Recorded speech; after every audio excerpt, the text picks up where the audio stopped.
విజయనగరం నుంచి మహారాష్ట్ర బార్డర్ వరకు, మహారాష్ట్ర వరకు ఒక మంచి పరిపాలన చేసిన రాజు ఎవరన్నా ఉన్నారంటే దేవాలయాలు, అదేవిధంగా వచ్చే మనుషుల కోసం ఆడున్న వాళ్ళకు నిలబడి ఎవరన్నా ఉండి అక్కడ వెళ్ళడానికి ఏమంటారు, అది రెస్ట్ హోమ్ కింద కూడా సదరాలు కట్టించిన, మండపాలు కట్టించిన చరిత్ర నీళ్లు కీర్తిశేషులు సత్యశ్రీ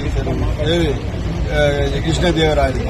చెరువులు, చెట్లు ఇవన్నీ నాటించి పర్యావరణం కాపాడుతూ, ఉన్న ఏదైతే వనరులు కాపాడుతూ ఒక మంచి పరిపాలన చేసిన చరిత్ర శ్రీకృష్ణదేవరాయలు.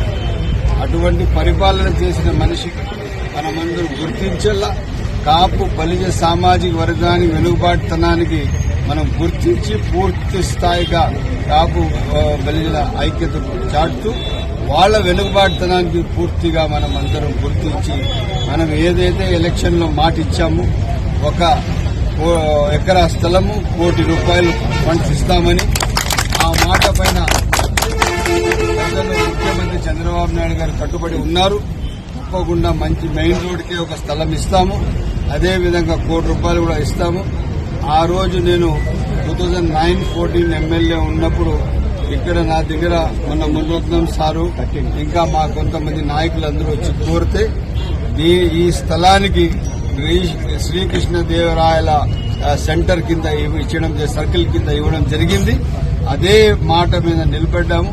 ఎవరైతే హజ్ కుమార్ అన్న వాళ్ళందరూ కూడా ఇంకా మన కాపు బలిజ సామాజిక అందరూ కలిసి ఇక్కడ ఒక మంచి వాతావరణంగా చాలా బాగా కాంపౌండ్ వాళ్ళు, ఏదైతే స్టాచ్యూ, దీనికి కావాల్సిన పని మా వెంకటరమణ గారు చాలా బాధ్యతగా పనిచేశారు. పసిరికొండ వెంకటరమణ గారు చాలా సంతోషమైంది నాకు.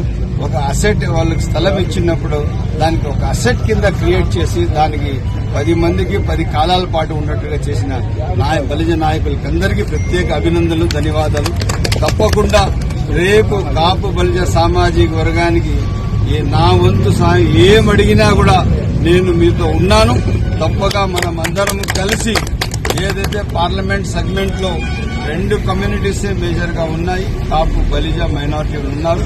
కాపు బలిజ సామాజిక వర్గానికి ఎక్కడ అవసరం ఉన్నా కూడా ఇప్పుడు తెలుగుదేశం పార్టీ ఎవరైతే జిల్లా అధ్యక్షులు కూడా మన సువాసి కుటుంబానికి ఇవ్వడం జరిగింది. తప్పకుండా మనమందరం కలిసి ఏదైతే సామాజిక నిర్మాణం కోసం, అందరి ఐక్యత కోసం కలిసి ముందుకు నడుస్తామని చెప్పి ఈ సందర్భంగా